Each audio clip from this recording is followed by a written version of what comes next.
All right.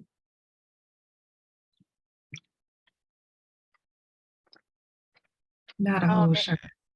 makes it more fun with the hat partial shirt.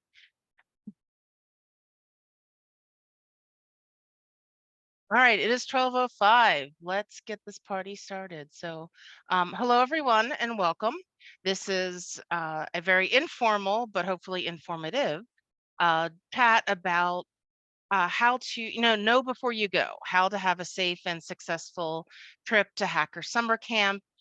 This is just something that I've done a couple times as a public service because I know that before my first trip to Hacker Summer Camp, which I believe was 2016, um, people either intentionally or unintentionally uh, tried to scare the crap out of me. And I received uh, lots of bad advice, lots of good advice. But when it's all mixed together and people, like I said, either were trying to haze me and tell me crazy things, or they just believed it themselves, it gets very scary and confusing. And, to the point where my husband at one point said to me, is this even safe for you to attend? Because I kept passing along to him a lot of the crazy tips I was being given. And I just really don't want anybody else to go through that because I was very scared and nervous the first time I went because of bad advice. So, I've been trying to do webinars like this and bring in other experienced folks to try and, make everyone feel confident and secure and that you have a safe trip and how to make the most of it.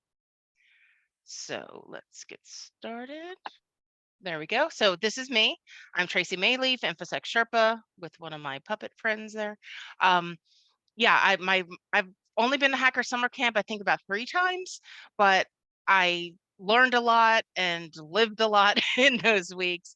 And like I said, I just want to do this to try and help others not have that scary FUD, fear, uncertainty, and doubt experience that was thrust upon me. I'll give you an example of some of the crazy advice I was given. I had a woman tell me not to bring any ID or credit cards, only bring cash and a burner phone.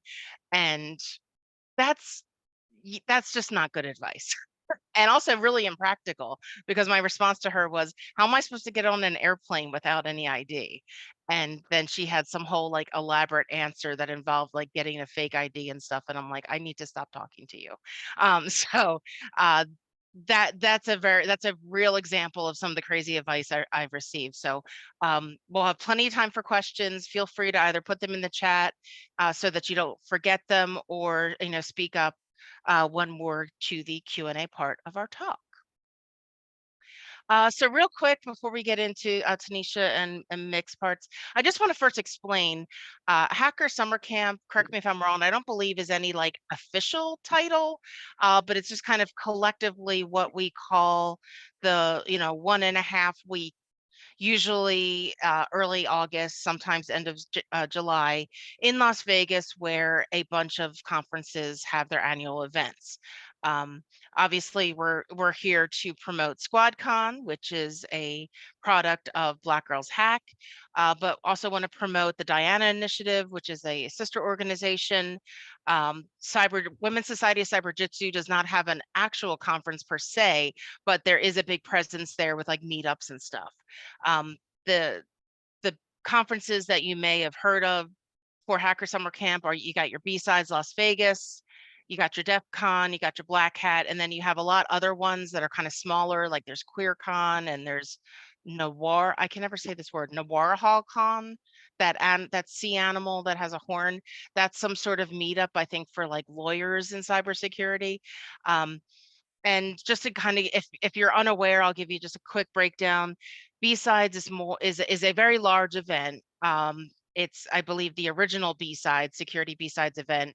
And it's much smaller though. It's held at the Tuscany Suites, which is a lovely hotel. I recommend it. Um, so that's a more kind of a grassroots. There are a lot of technical talks there, but also a lot of villages. DEF CON is your, I'm saying this jokingly, quote unquote, scary hacker conference, but we'll get into that later. Black Hat is your corporate conference. It's going to be a lot of suits And you have very distinct personalities that go to each conference. So you can go to all of them or you can go to one of them. And, there's a lot to learn and a lot to do. And we're going to kind of go through all that. So first, I'm going to hand over the mic to Tanisha, and please share some of your wisdom with us. Thanks. Absolutely. So I'm Tanisha Martin. I'm the executive director for Black Girls Hack. Also the founder of what is now SquadCon. We actually started last year as Girls Hack Village. This is what this picture is from. We had an amazing time. Lots of people came and hung out with us. And I am always a big fan of this talk that Tracy does, because I think that people, if you let them, will tell you that you need to bring a burner laptop, a burner cell phone. You need to get like a whole new identity.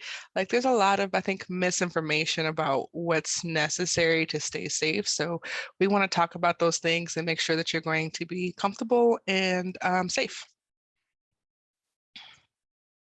Fantastic. Thank you, Tanisha. All right, so let's get into the meat and potatoes of our talk. Of course, you can't have Vegas without Elvis. So let's Viva Las Vegas and let's go through some tips. So I'll hand it over to Mick now, and I wanted to bring him on board because he attended the conferences, some of the earlier iterations of it, and he's going to walk you through best practices from his point of view, and also help you understand how it went from a small conference to the behemoth that it is now. All yours, Mick. Take it away. Hey everyone, my name is Mick Baccio. I'm a goon at DEF CON. My handle there is no hack me. So a bit about DEF CON, about Las Vegas in general. So DEF CON's been, I think this is 31, I want to say. My first conference was DEF CON 11, so do the math on it. Now DEF CON is as much about hacking as like Comic-Con is about comics. It's all tangentially related. It's growing every year. I've been a goon for about 8 years now, and we're just kind of the behind the scenes security people crowd, managers. DEF CON's a really great experience. I'm just curious for folks that are in the chat that are able to, how many of you have been to DEF CON before or been to Las Vegas? That's kind of one of the things that, Tanisha, Tracy, and I really wanted to hit on today is it's a lot to take in. So we'll go through that. And Spot the Fed, it's a game you play at DEF CON inadvertently, I guess. If you are a federal employee, it was a game for other participants to, hey, you're a Fed. And it was fun because I was a federal employee for a long time. It was fun at first, and then I was like, well, I got bills to pay, I got a mortgage, this isn't fun anymore. But it's still a good time. So go ahead to the next slide. Okay, so hotels in Las Vegas, they're constantly changing, and I want to give you some random tips on where you're going to be staying. Depending on the hotel, like some are nice than others, but all pretty much the same. They're just different, basically 3 hotel owners on the strip, and I'm talking about one of their properties. You're not going to get a refrigerator by default. They're going to charge you for it. But if you ask for, hey, I need to keep my medicine here, that's where you're going to keep your waters and drinks and everything else like that. Otherwise, most fridges are weight lifted, and if you lift something up, you're going to think you took it and paid for it. Vegas is dry. Like, it's super dry. You're going to wake up and your nose is going to be dry, and you're just not going to have a good time breathing. Ask for a humidifier for your room the first thing when you get there. The most important thing is know that you are not the only person with access to your room. It's a Las Vegas hotel property. By law or by their own implementations, they have to do security checks because of, watch the news, you'll see everything that happens there. So I'm not saying someone's gonna break in your room, but know that if you leave things out, it's your safe is not a safe. Your hotel room is not the bastion of security you generally think it is. So just don't leave your things laying out.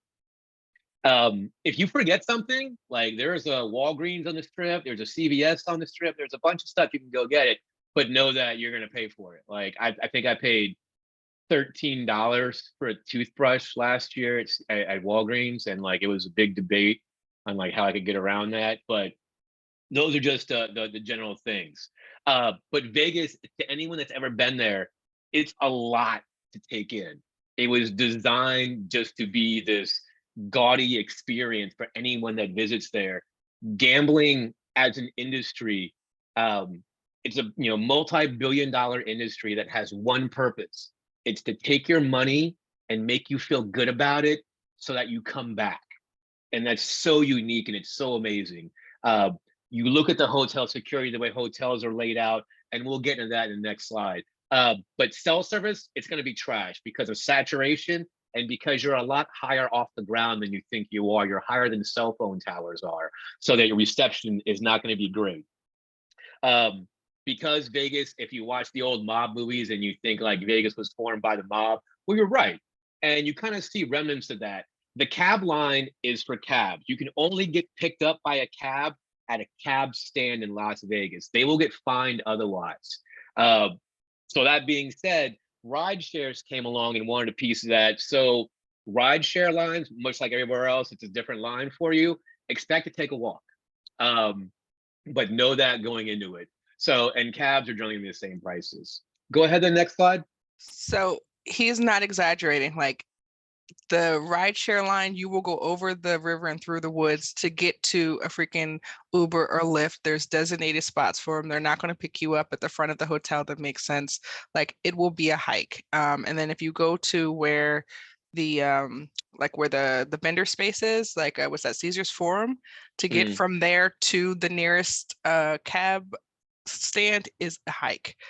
So just realize that, and these are Vegas blocks. These are not like, nice little cute city blocks. It's a hike. A casino is a block. Yeah. Yeah. So casinos themselves, if you've never been to a casino, it's just degrees of how much you're willing to spend to get to, ROI for that task of getting you to spend your money. If you look at a casino floor, the carpets are usually really, really busy. The ceilings are pretty intricate with designs and lights and shows there. And it's to draw your eyes to the middle where all the table games are. That's by design. There's no clocks, there's no windows. You can smoke inside, which is just wow in 2023. And you'll see variations of that no matter where you go. So if you feel disoriented, that's by design, it's working. No matter what route you take through a casino, you're gonna walk through a table that's gonna be a high spending table. So that's generally the way casinos are laid out. So if you feel like you need air, go find some air. Find the exit and just go outside. Know that it's all an experience in itself. But if you're not a gambler, don't go to Vegas thinking you're going to clean up like in the movies. I've been going to Vegas off and on since DEF CON 11, and that's just for DEF CON. For other work things, I've gone there as well. I think I've come home with more money than I've left with exactly one time, and I think that was by accident. If you're not a professional gambler, I don't recommend starting off in Vegas. Like, it's just not going to happen. Go to the next slide. Oh, one more thing. You're going to hear a lot about, oh, you're at DEF CON. Get a burner phone, bring all your fake laptop. Don't use an ATM. I don't agree with any of those things. If there are some things in your threat model that would make you think that, give me a ring and I'll explain to you why you're wrong. The phones, that's a lot of work. And we all know that we track people not by phones, but by identities, and it doesn't matter what phone you're using. And if you bring a burner phone, you're going to have to memorize or write down a lot of phone numbers, and no one wants to do that. ATMs, there's been off and on ATM incidents, but I have never seen someone like deliberately mess with an ATM in a casino in many, many years, because casino security is what it is. If you want to feel 100% safe, just to have that peace of mind, in every casino you walk through, there's going to be the cashier, the place where you get your chips, you take your money and get chips, things like that. Use the ATM right by there, because if you look up, you're going to see about 30 to 40 domes on the ceiling, and all of those are cameras. So know that if you feel at all uneasy about using a hotel ATM, use the one by the cashier. So like Tracy mentioned, B-side, summer camp started off as this Black Hat DEF CON with B-side Las Vegas sandwiched in the middle. And it's grown. Diana Initiative, small conferences, small, villages that have grown into conferences. Tanisha's being really modest. Last year, I've been a goon at DEF CON, and the area I was working last year was, for Black Girls, for Girls Hack Village. And she neglected to mention, Director Easterly from CISA stopped by, which I think speaks volumes to the what the idea of the village was. And so I'm super excited to see the spread of it. Know that it's a lot to take in. It's designed to distract you. Go ahead to the next slide. But it's an amazing thing. It's designed to be a spectacle. So remember to always enjoy that. Make a plan.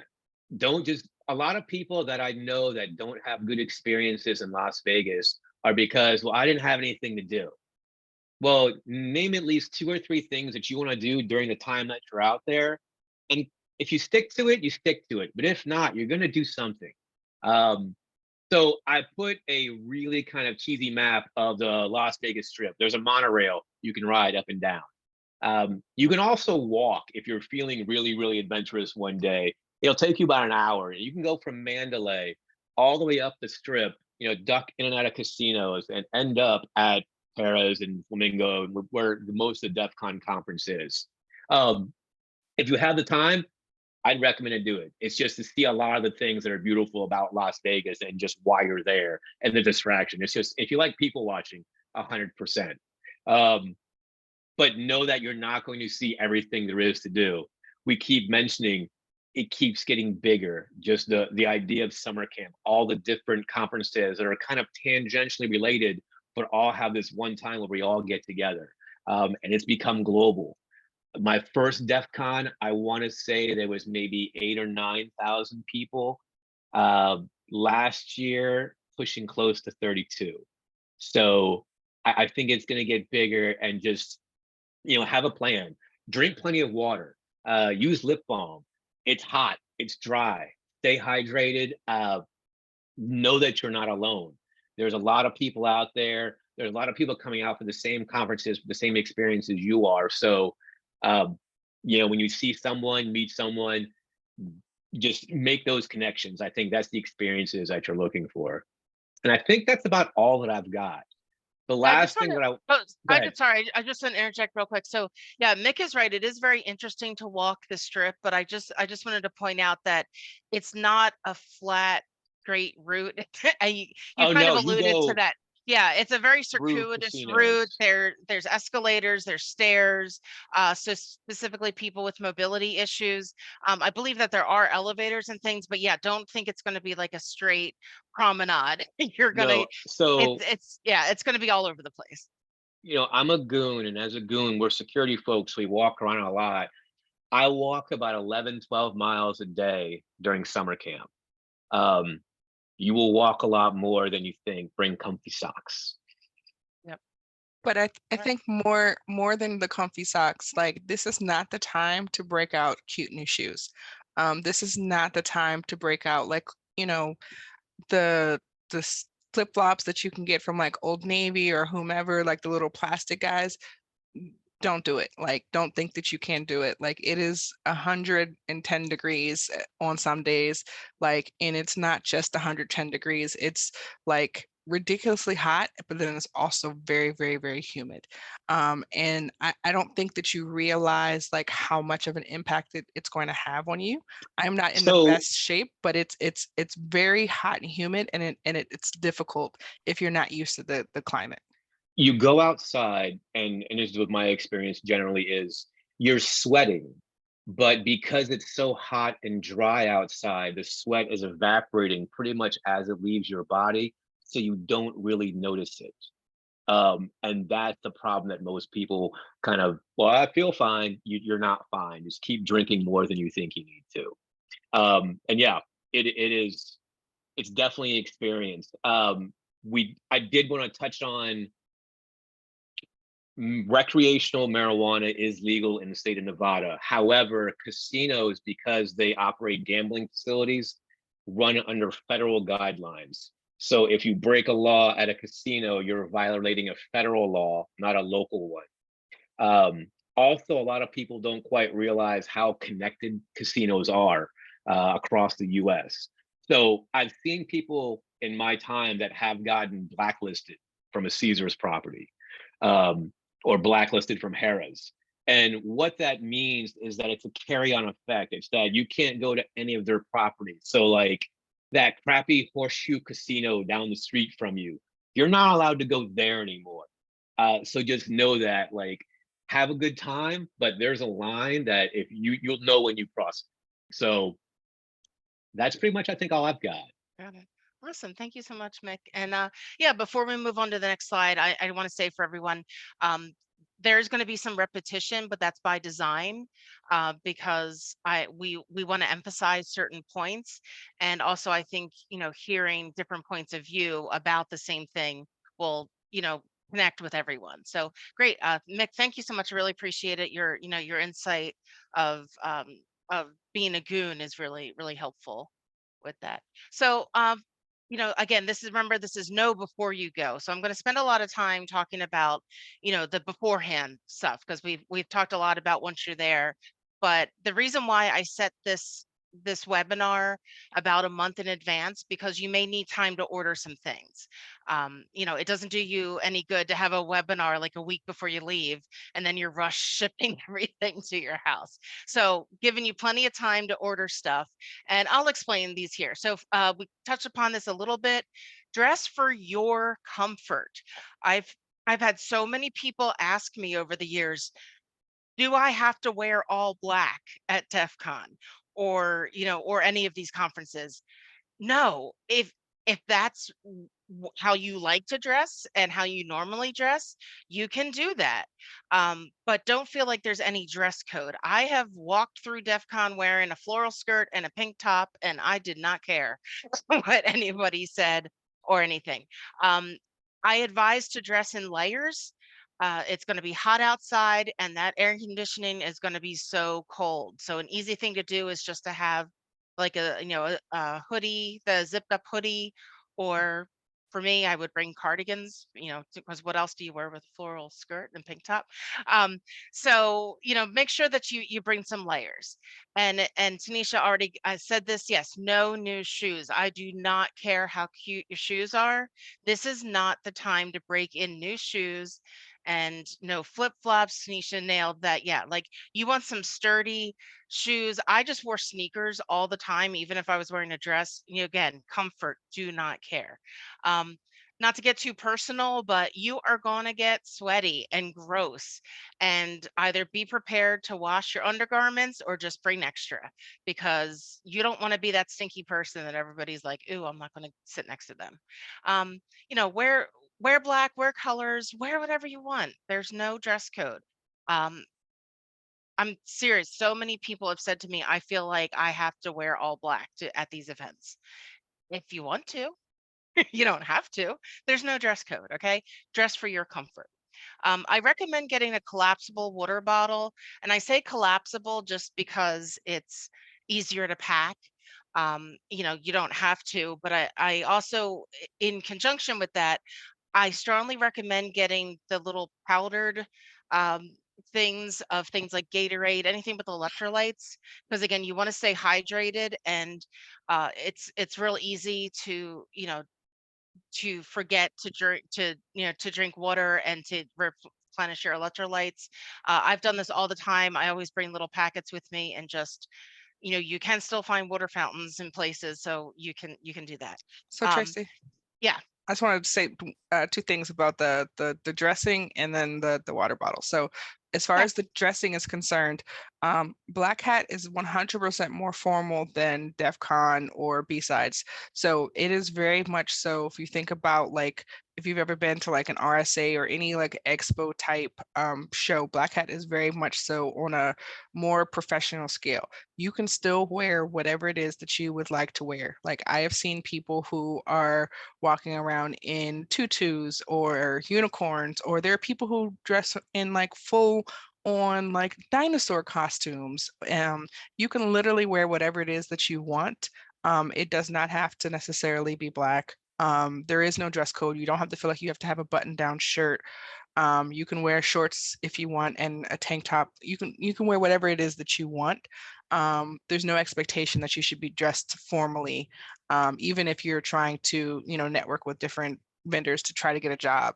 The expectation is not that you should be wearing a full three-piece suit.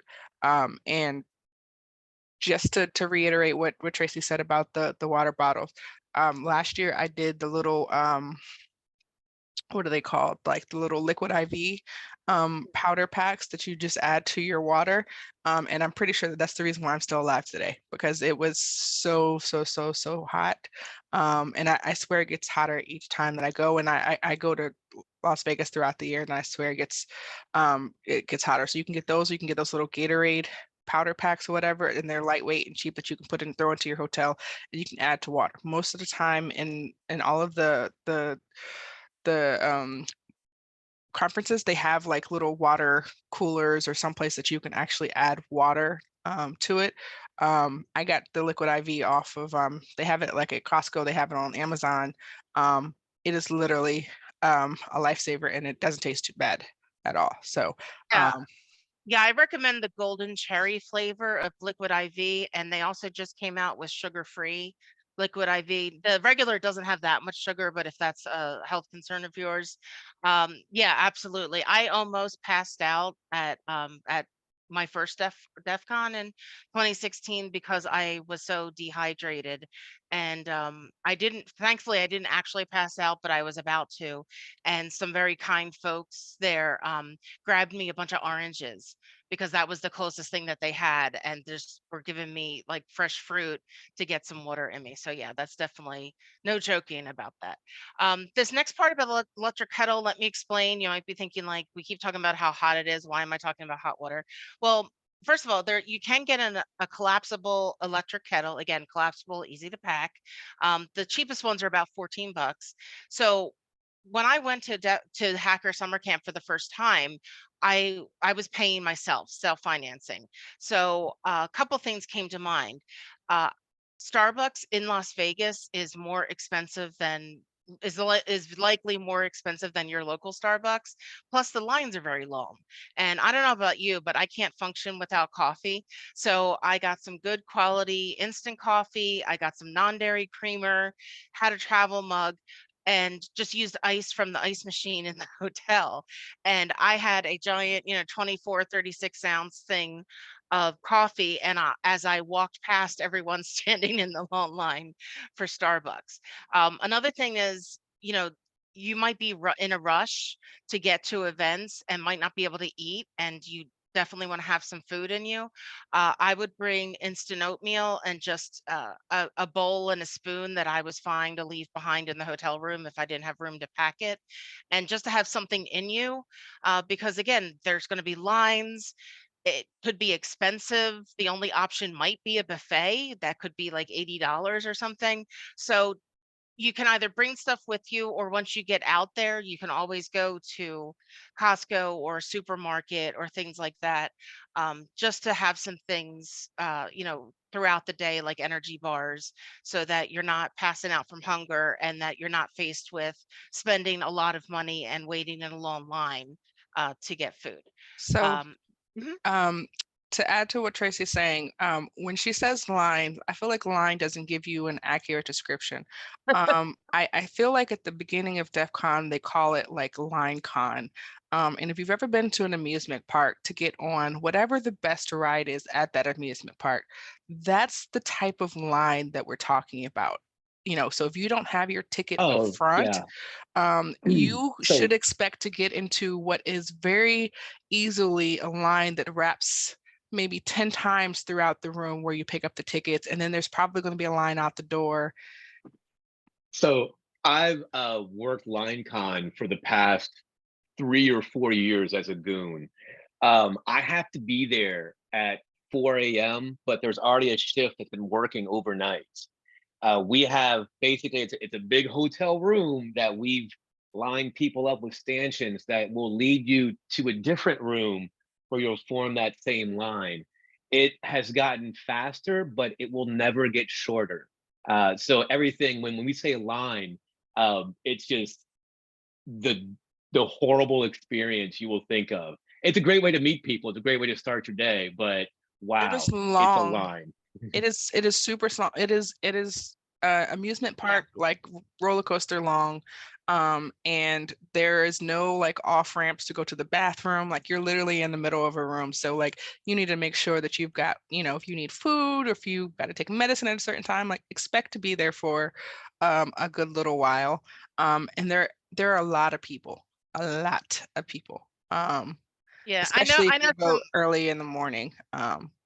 Yeah, I That's know what's some open. people laugh at me about the stuff that I bring for the hotel room, but for all the reasons that Mick and Tanisha just said, it's really best just to get yourself fueled up and fed in your hotel room before you venture out.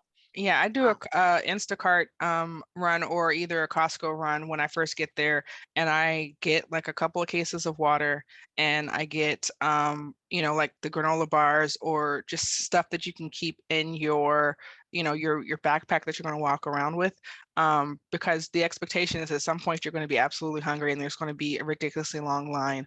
Like Starbucks lines are absolutely ridiculous, especially early in the morning. And the other thing that you should prepare yourself for is that the cost of food in the hotels is unreasonable. So a bottle of water is like, maybe $7, $8, something like that. Like if you get it in the hotel. If you buy like food, you should expect to spend a lot of money as well. And then cabs. So if you, like, for example, go from the cab to the hotel where you're staying, you should expect to spend, 30, maybe $40 each way. And if you plan to go to different places on the strip, it's probably going to be like $20 each way, right? So figure I out a would plan. recommend teaming up. I would Yeah, really recommend teaming up.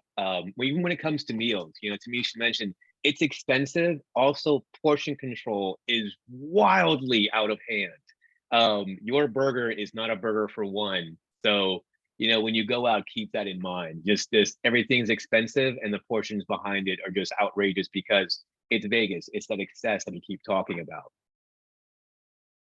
Cool. So again, just to reiterate, if you're planning on spending any time outside, I highly recommend sunscreen, sunglasses, a hat. Again, as Mick mentioned, if you forget these and try to get them there, it'll cost you your liver. Inside, air conditioning is dry air, so you again lip balm was already mentioned previously. Again, highly recommend it. Moisturizing lotion. And then lastly, this is, your personal choice, but remember that thing called COVID? You're going to be around a bunch of people. So, feel free to bring masks, bring some antibacterial gel. Don't forget that COVID happened. Even if you don't get COVID from being in Las Vegas, there is something called concrud or conflu that you still may come home sick. So just try to do your best to keep your health in mind. Couple of things that I recommend, uh, especially if you're a woman traveling alone and have concerns, these are all from Amazon. Just some safety products for the door, the data blocker port. If obviously charging your phone with a wall outlet is optimal, but if that's not an option, you can use this, a data blocker thing so that you can charge without having any data lost. This last one here, this is a scrunchie that also opens up to cover your drink, and you see it has room for a straw there. Unfortunately, drinks do get spiked in Las Vegas, and it can happen very quickly. So someone once said to me, well, if you are concerned about your drink getting spiked, then that's a place that you shouldn't be, which I thought was a very lousy thing to say, because this can happen anywhere to anyone. So obviously keep an eye on your drink. Don't accept a drink from anyone other than an official server or bartender. um, and then, yeah, if you are concerned about the drink issue, this is an easy solution. And these are just examples. You don't have to get these exact products, but just something to keep in mind. So talking about, trying to fit everything in. Yes, you're not going to be able to get to everything, but what I do recommend is that ahead of time, at least identify some talks and sessions or villages that you absolutely want to see. Personally, I like to use an Excel spreadsheet. That's just my jam. Um, last last Hacker Summer Camp, I believe I spoke 7 times in 1 week. So I had to be very organized, and I even put in red the time blocks that I absolutely had to be at because I was terrified that I was going to forget to go to one of the talks I was presenting at. So yeah, just kind of look through the agendas ahead of time and identify stuff. We talked about the lines. You may have to miss other sessions because you're standing in line to get into another session. So figure out what's important to you. What do you want to see? Figure out what's being recorded that you could watch later. There are certain talks at these conferences that aren't recorded, so maybe make that a priority. Vendor parties. There's going to be a lot of vendor parties. Just be courteous. The point of these vendor parties is for sales. The sales folks are just doing their job. So don't be rude. Um, there is a polite way to say that you don't have purchasing authority or anything like that. A lot of events require an RSVP, so make sure you know that before you stand in a long line to get into an event only to be declined. And now I try to be very courteous, and if I cannot attend something that I RSVP to, I do try to cancel my spot. A lot of these are based on specific numbers, and somebody else might want to get into. There might be a wait list, so just try to be mindful and courteous of the events. And then conference parties themselves, you're likely going to need a full conference pass. And when I say full conference pass, I'm thinking about like Black Hat. Black Hat has partial passes, like just for the exhibit hall, and then they also have like full passes. So be mindful if you have your heart set on going to a party, that you have the proper credentials to get in, because again, you don't want to waste your time standing around just to be denied at the door. And there will be a line. Think of Yes. that party that you want to attend. A few thousand other folks also want to attend. There will be a line, and you don't want to be disappointed having to stand that the entire time. So just be prepared for everything you want to go to. All right. So now let's actually talk about getting there. We've done those pre-lifts. So obviously you're going to fly into LAS, Las Vegas Airport. Fun fact, it used to be called McCarran. It's now called Harry Reid. So in case anybody's not a seasoned traveler and you hear it referred to as McCarran or Harry Reid, that is the same airport. It's Las Vegas Airport. I encourage you, again, I used to be a travel agent. Also, I'm just a obsessive planner. I always like to scout out ahead of time what my transportation options are. So that's the official website for the airport, and they do have a whole transportation section for for arrivals. So I would plan ahead of time how you're going to get to where you're staying. I'm not the kind of person who likes to wing it. So I just encourage you to look into it. We talked about uh, ride share versus taxis and things like that. There is an app called Curb that you can download, and it will pair with a taxi cab, so that you can pay through an app with a credit card that way. The taxi cabs usually do take credit cards, but sometimes I've been caught in a bad situation where I'm in a taxi that maybe their credit card machine isn't working. So take a look at this app. I did use Curb the last time I was in Las Vegas, last year, and that worked. There's other features to it, but all I can say that I've used is just paying for my taxi ride through this Curb app. I'd also recommend, if flying to the airport on your way out of Las Vegas, know that it's going to be crowded. You might want to give yourself extra time, and that taxi line you mentioned, that ride share line you mentioned, both of those will be long. An option you might want to consider, especially with the new friends you've made over the week at summer camp, is a shuttle. It'll be roughly the same price. It'll be 6 of you in an air-conditioned van going to the airport instead of solo onesie twosies. So that might be a way to save a few extra dollars on the way out. Absolutely. And as I also learned, if any of you have access to the Centurion Lounge in, I think it's Terminal A, it's the Amex Lounge. The Amex Lounge closes at 9 p.m. So for those of us taking red-eye flights that don't leave until 10 or 11 or later, um, they'll kick you out at 9 and then you have to go find somewhere else to hang out. All right, some other safety steps. We kind of covered ATMs. That first bullet point was given to me by someone who lives in Las Vegas year round. But to mix, very good point. If you use the ATM closest to the cashier, that is likely to be safer because of all the security. OPSEC, be mindful of your social media posts. You don't necessarily want to give away where you're staying. And you know how easy it is to do a reverse image search, or someone just may recognize the carpet or the drapes of where you're staying. So especially if you're traveling alone, be mindful of what's in the background of what you're posting, because you don't want anybody creepy finding you. Can you hear me, Tracy? Yeah, go ahead. Okay. I was going to say about the airport. So if you don't normally fly, you can get a clear trial for, I think it's something like either a month or 2 months or something like that. I would recommend that you do that, because the line at the airport, especially on the way back, I usually go back on either Sunday or Monday, and the line is like crazy. And then last year, like there was a whole event, I think they ended up having to evacuate the airport. If you have clear, that might save you a little bit of time. But I would plan to go in advance of whenever your flight is, to give yourself some time, because there's a lot of people who are trying to. I feel like they said it was something like 50,000 people who come to summer camp. So just realize those people have to get out of Vegas at the end of the day. And I missed a lot of parties, but last year I flew back home on Saturday night and the airport was empty. It was wonderful. So keep that in mind. Okay. There a couple of years ago, there were some people talking about the Wi-Fi. The hotel Wi-Fi can be slow. Again, there's all these people on it. Make sure your data plan is good.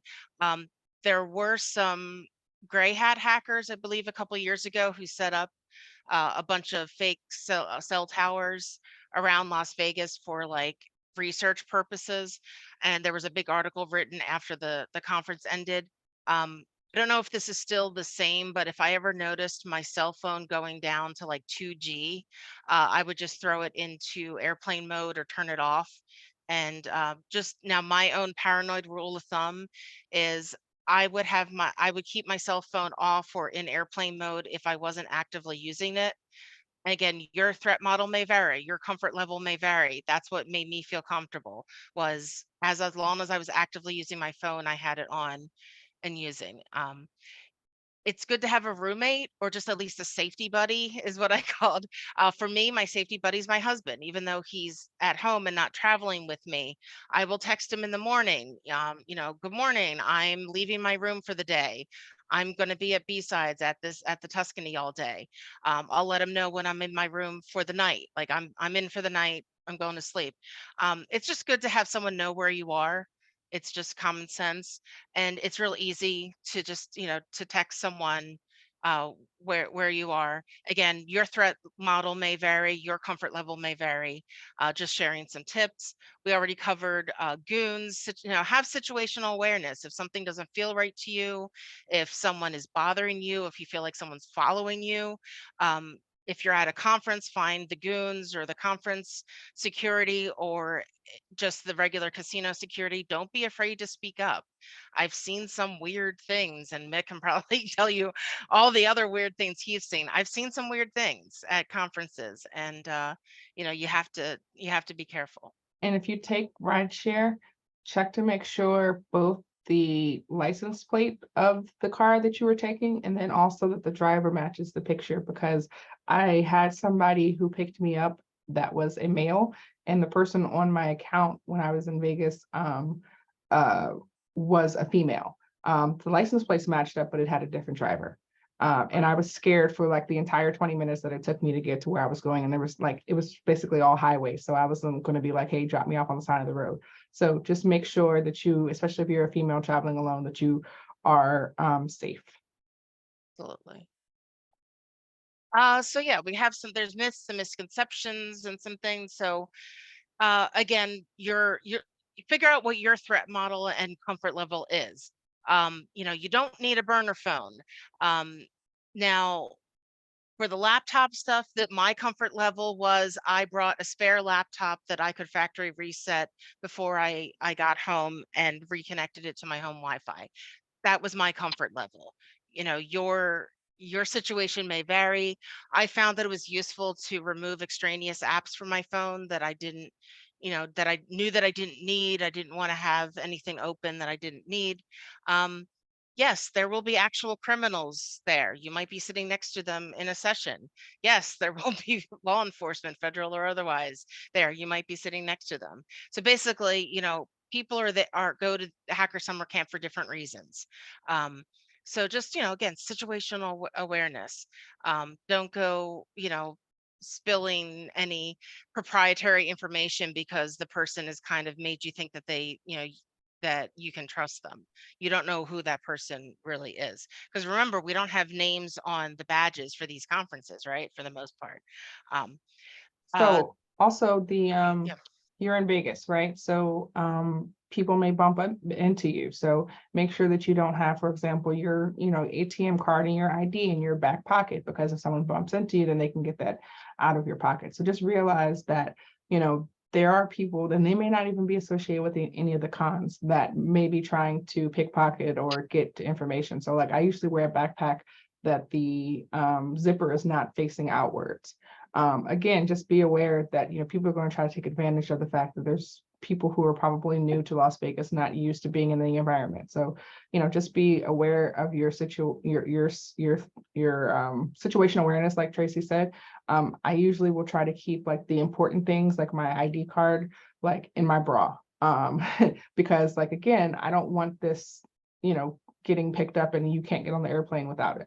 So I mean, you can, but it's going to be a whole process. But just make sure that you're keeping. And if you, for some reason, are traveling with your passport, I would suggest that you maybe leave it in your room safe.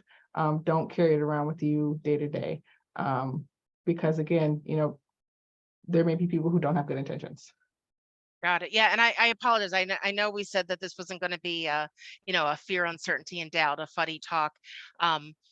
But this is just the reality of the situation. What I don't know if people understand is that even though Hacker Summer Camp itself isn't, really an official term, the locals, the local businesses, even just the local residents, the media, they know about these events. This is something that is broadcast and people know about. So it's not like we're kind of sneaking into town. Like, this is a huge event because it takes over the city for like almost 2 weeks. It's an And incredible source of revenue for the city yeah. for the time that it's there.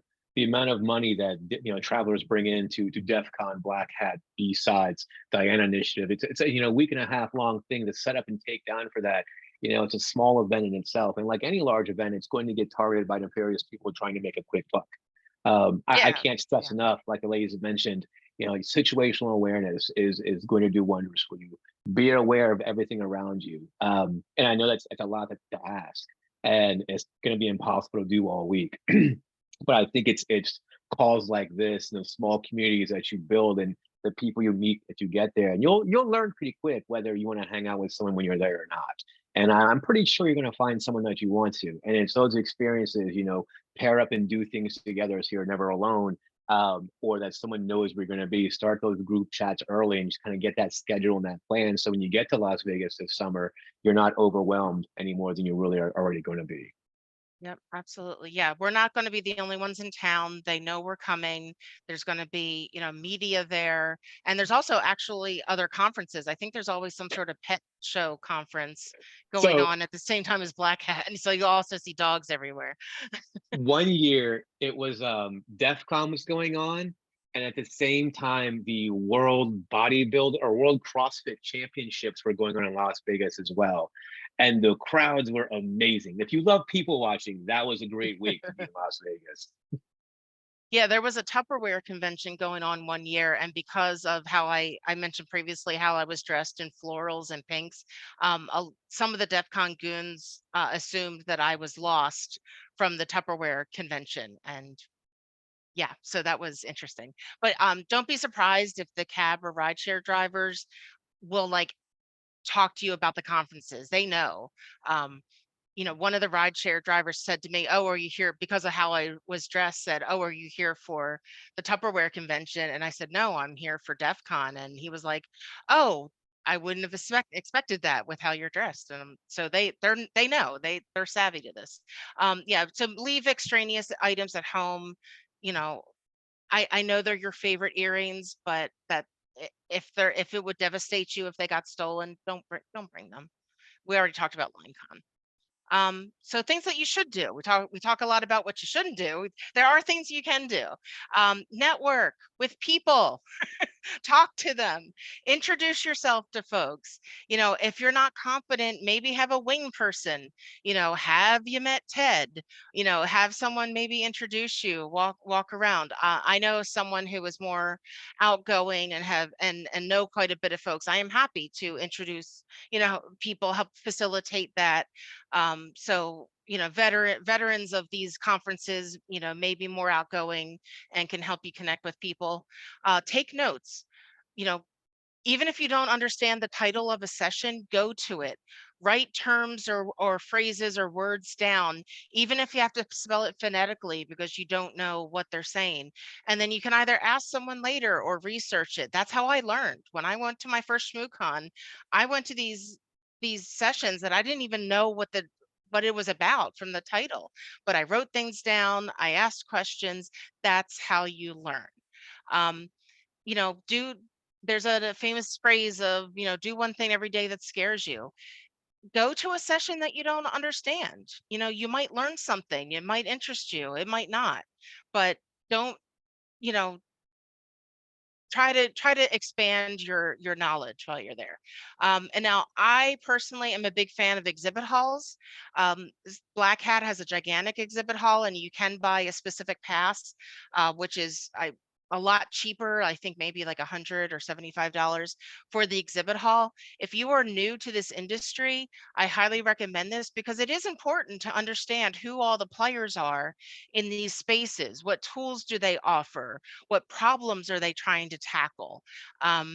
You also can, politely say no if you're getting if you're getting overrun with all the swag that they like to give away. Again, just be nice about it. They're just trying to do their job, but don't have any fear of going up. And I've done this many times. I will just go up to a booth and just say, "Hi, I'm new to this industry. I don't know what your company does. I don't know what your tool does. Can you please explain it to me?" At ShmooCon, I went up to Palo Alto Networks and said, "Hi, I'm new to this. I don't know who you are. Can you tell me what you do?" I told this to a more senior InfoSec person who literally did a spit take and said, "I can't believe you walked up to Palo Alto and said that to them." And his next question was, "How did they respond?"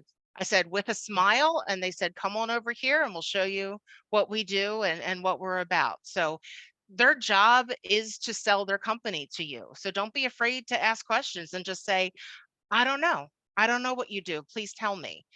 That's how you learn. That's how you make connections, because you don't know that maybe in a year or two, you might need the help of a sales rep at that company. And you can, have a call back and say, "Oh, I remember speaking with you in 2023 in the exhibit hall.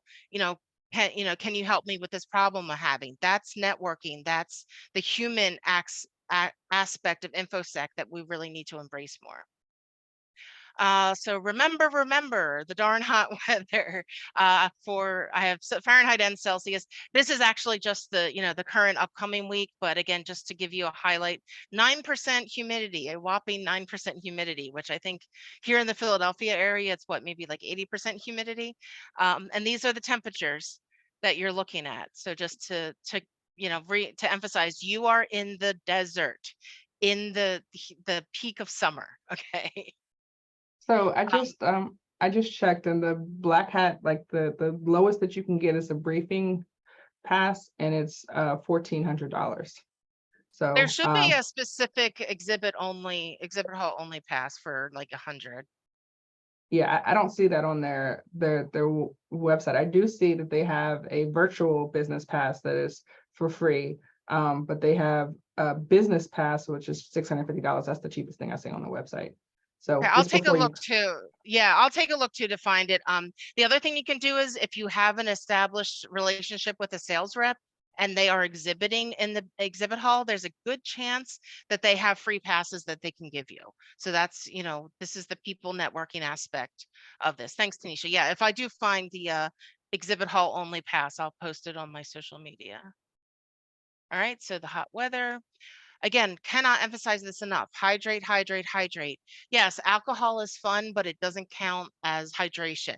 So, have have have water, have some fresh fruit like a watermelon that's full of water, for every alcoholic drink that you have, because we don't want anybody to pass out or get sick, and you don't want to waste time being sick in your hotel room and missing all the stuff around you. So, we're not joking, hydrate. But lastly, have fun.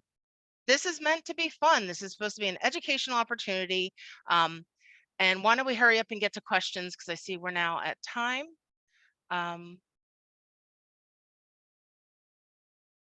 Does anybody want to come off and mute and ask a question while I scroll through the chat here?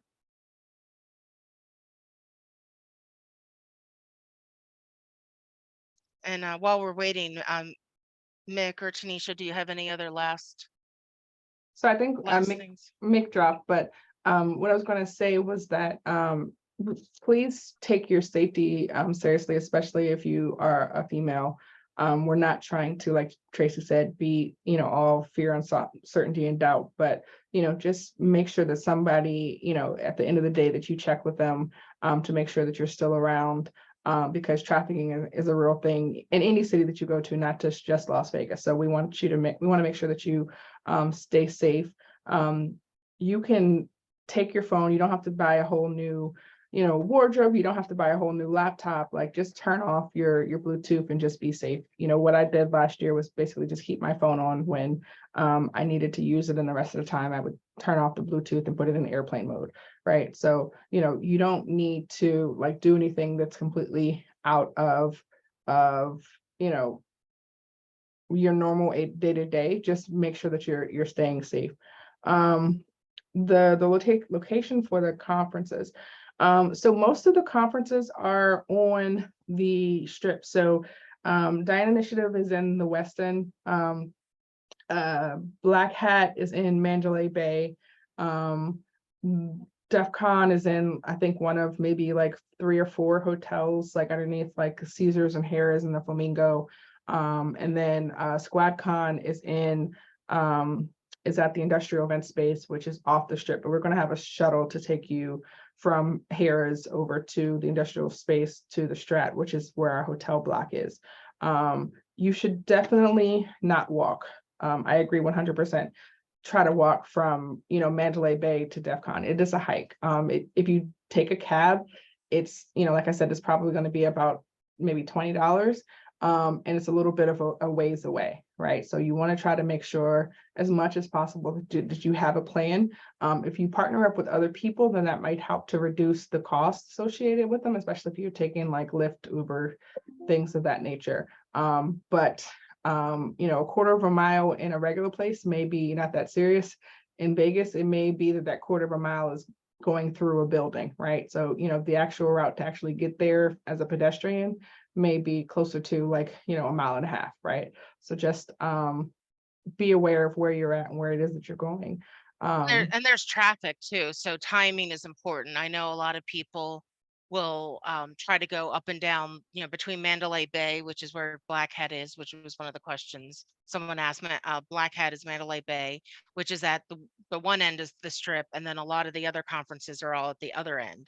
And Mandalay Bay itself is huge, especially the convention and it's center. gigantic. Yeah. So go to Google Maps, look these things up ahead of time, get, a situational understanding of what this looks like. Some other questions I saw in here, somebody asked about renting a car. I feel like that's probably going to be expensive and a hassle. personally, because then you Because have then you got to pay to for parking. for parking, and it may not be in and out, and then you're contending with traffic. And parking And at the hotels is like $45 a day. If you yeah, don't have like a membership card for that particular hotel. yeah, so I wouldn't recommend renting a car, even if it's, splitting with a group of people. That, to me, that just sounds like a lot more hassle. And again, once you park, then you're still going to have to traipse all the way through, the place. And if you do that, if there is a valet, you're going to pay through the nose for it. So, again, ultimately, this is your decision. I personally would advise against it. So the next question I see is are there costs, are there tips for cost saving on registration? Is that registration of what are we talking about? Is the industrial event space all outdoors? No, it's I think it's like 10,000 square feet on the inside, and there's also some stuff outdoors. Most of the conferences are actually indoors. But they each have a different cost. So for example, like Black Hat, if you just want the briefings, unless Tracy finds what she's looking for, the cheapest I see on here is like $3,000 for the briefings passes. You should, if you were a scholarship winner, because I see some of those folks on here, you're getting a briefings pass. The what is it called? B-Sides Las Vegas, I think it's like maybe 300 maybe. DEF CON is 460 or something like that. It's very expensive, so you can try to, as much as possible, see if you can either work with an organization that maybe has some free passes, or figure out a plan before you get there, because like I said, things are very expensive very quickly. The other thing that if you are self-paying for your attendance is to realize is that there is an hotel cost, which is what you typically see when you book. But in addition to that, they have a $40 a day resort fee at all of the hotels. In addition to the fact that they will have a at least $50 to $150 hold per day for incidentals. Okay. And I can't remember if they take debit cards or not. I feel like that might have been a thing, but that's generally not a good idea in my experience. But you should just realize, and then I had some people last year who tried to go and buy a card from like Walmart with a certain amount of money on there, and they didn't take it. So gift cards or whatever. So just realize when you're booking a hotel, you're like, oh, this may be cheap. Just realize that, they add at least $40 a day for resort fee, as they call it, in addition to the advertised price. And then for our scholarship winners for Hacker Summer Camp with Zion Initiative, those folks, we're taking care of the resort fees, but you still have to have a card that has $50 a day for incidentals. So like if you order room service, or something, like if you buy a drink at their store, whatever the case may be, that's what the incidentals are. If you drink something out of the mini bar, those types of things. So just be aware that it can get very expensive very quickly. Yeah, I'm wondering if if Black Hat did away with the business hall only pass that used to be a thing. So again, try to reach out to a vendor if you are currently working, or just keep an eye out on social media. That's where you'll see a lot of companies posting about their parties. They may offer up some passes. um, that's that's kind of the best that can be done as far as like discounts. And if you are a student, there is an academic price. So, but I want people to keep in mind is that this is an investment in yourself. I know that there are a lot of people who are adamantly opposed to self-funding trips, but this is your professional development. I mean, sure, you might spend you might wind up spending $2,000 for this in its entirety for this event, but it could help you with your professional career, and that in another year, you could be in a job that pays a lot more, and then it would be worth it. So please consider this investment in yourself and in your career. Um, I just as a side note, as a commentary, um, around this time of year, a couple of years ago, you used to see a lot of people doing like Kickstarters and GoFundMe for for their ability to go to Vegas. But then you'd see, I literally saw this on one person's uh Twitter, that then they were asking for money to go to Vegas, but then the next day showed a photo of like a pallet of La Croix, soda, seltzer water that they purchased. And to me, that really rubbed me the wrong way. I was like, well, if you can afford a pallet of La Croix, you should be able to go to Vegas. So, um, just think of it as an investment in yourself, and and just do that accordingly. Yeah, I've known people who, like, when they place their order, when they first get into, or when they go to Walmart or Costco to get like bread and sandwich meat and stuff like that, so that you can, or peanut butter, so you can basically, not have to spend a whole lot of money, because, it creeps up on you. I think that, It really does. Yeah. yeah, I think that we are expecting, like, for our scholarship winners, that I think you need like at least, $800 to $1,000 for outside of, things that are expected, from the hotel or whatever. I've seen people who have attempted to get on a city bus to, go between locations because it's cheaper, and they get like a week-long pass, but then like that, that takes a lot of time up from your day, and not to mention the fact that, like, if you're going in between these things, you have to wait on whenever they're coming by. So like, you'd have to plan appropriately if that's your plan for the day. But try to be safe. So why don't we just spend 5 more minutes with questions? Andrew Mohawk had a good tip in there. If vendor events often include free food and drink, so if budget is a concern, and you're absolutely right, but also just remember, don't be demanding and rude. Like, don't show up at an event and be like, "Where's the food? Where's the drink?" So, and I wish that I didn't have to remind people to have manners and whatnot, but I've seen a lot of stuff. And also, I used to be very active in my professional association when I was a librarian, and I used to actually throw a lot of these parties as part of the library group. And I would have people come up to me and demanding, why aren't there any more past hors d'oeuvres? Well, those things are expensive. And so just, again, we have a large but yet very small um, community. So be mindful that you're making connections and making a name for yourself. Aaron Martin is correct. Yes, you can also volunteer. I know that events at like B-Sides Las Vegas, if you volunteer a certain number of hours, you can get your hotel room covered. I believe you do have to share it with someone. Um, but again, that's up to you. Like, and oh yeah, here we go. And yeah, Diana Initiative has volunteers. So yeah, that you have to figure that out. You may wind up spending a lot of time volunteering and not going to events. And that's up to you. You figure it out. I've done both. I've gone to Vegas, with lots of volunteering time to get things covered. I've gone self-paid. I've gone on an expense account. Going on an expense account is a lot better. But I've done it all different ways, and it can be done, and it's always been very fulfilling. Now this year I am actually not going, but that was just my choice. I just didn't want to go this year, just for personal reasons. Victor asked me a question. Those conversation starters with vendors and oh, okay. Victor's asking about conversation starters that I've used with the vendors. I mean, that's basically it. I've just saying like, hi, I'm new to this, I'd like to learn more about your product, can you tell me about your company?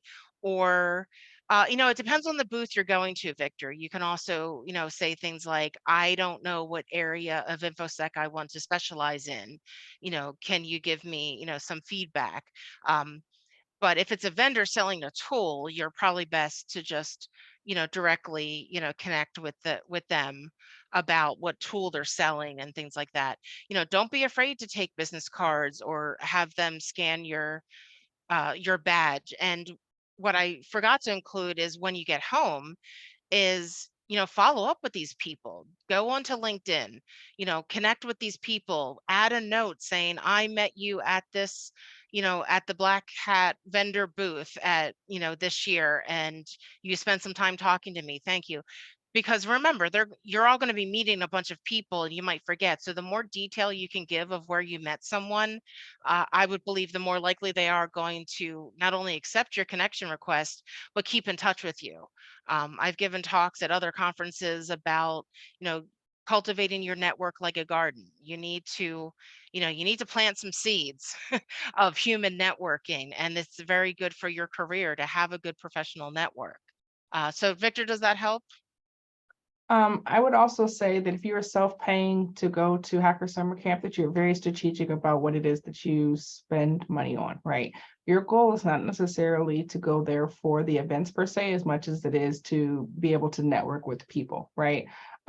If you have a limited amount of money paying for example, Black Hat, which is the briefings or just the expo passes or whatever, most of the people who are going to be there are salespeople, not necessarily like HR people, for example, or recruiters or anything like that, right? So just be aware of that. If you go to something like DEFCON or SquadCon, those are that have like for example job fairs or things there, they might have HR recruiting people there. So if your point is to self-fund this so you can get a job, so you can make networks since you're trying to do something specific, just be aware of what the different events are actually for, right? Because literally the expo passes for Black Hat, and there's nothing against it because we go every year, is for like you can pick up socks and t-shirts and swag and things of that nature.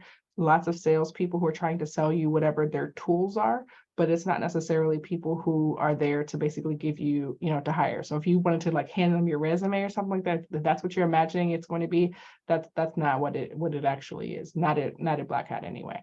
You might have better odds doing something like that at B-Sides or DEFCON or SquadCon. And you can always ask the marketing person for the name of an HR contact. That can at least be your in. I guess let's do this last question from Victor, and then we should sign off. Tips about chatting up other participants. Again, this is on your comfort level. I am a chatty Cathy, as you can tell, because we've gone way over time. It's anything from maybe they're wearing a shirt from another InfoSec conference, and you could maybe ask them about it. Maybe you're sitting next to them in a session, and it's like an OSINT topic and like, oh, or do you work with OSINT or something? I don't really have any like hard and fast lines, Victor. I'm sorry, but it's kind of just situational, but the bottom line is don't be afraid to put yourself out there. Everybody has varying degrees of comfort interacting with strangers. So just, if you want to expand your professional network, you might have to take some challenges and do some things that are uncomfortable for you. But just ask people questions, or if you don't know what somebody's talking about, maybe ask someone after the session, like, oh, did you understand that topic? I have some questions, anything just to be friendly and polite. I mean, that's kind of my motive. So I hope that answers. And yeah, so why don't we wrap this up? Thank you all for attending. Thank you so much to Gina and Tanisha for allowing me to, to do this year. Go to SquadCon. I am going to have FOMO about it, but I already made my decision that I, want to stay in my backyard full and not go to Vegas. But go to SquadCon, support Black Girls Hack. It's a fantastic group, and I'm honored to be involved with them, and just have a great trip, safe trip. And I hope this was helpful. Thank you so much, Tracy. Thank you. All right, bye. Bye.